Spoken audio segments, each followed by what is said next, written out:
Mr. President, respected principal and honorable teachers and my class fellows. Today the topic of my speech is Allama Muhammad Iqbal. He was the great poet, politician and philosopher of the history of subcontinent. Other name of Iqbal are Shaire Mashriq, poet of East, Mufakkre Pakistan, the thinker of Pakistan, and Hakimul Ummah, the sage of Ummah. Dear students, Iqbal is known as the inspiration behind Pakistan movement that resulted in the independence of Pakistan.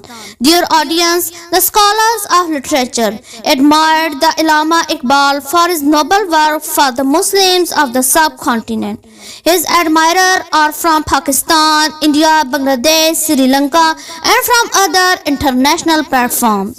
Dear audience, most of the people think Iqbal was only eminent poet, but the fact is that he was the high recognized and acclaimed Muslim philosopher, thinker of modern times.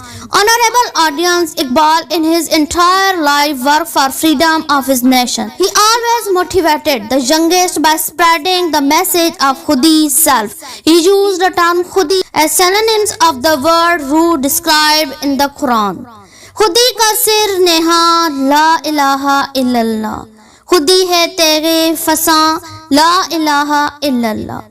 ये दौर अपने इब्राहिम की तलाश में है, सनम कदा है जहां ला इलाहा इल्लल्लाह। Dear audience, Iqbal said, destiny is the prison and the chain of the ignorant. Understand that destiny like the water of the Nile, water before the faithful, blood before the unbeliever. He said that nations are born in the heart of poets. They prosper and die in the hands of politicians. May his soul rest in peace. Ameen. Thank you.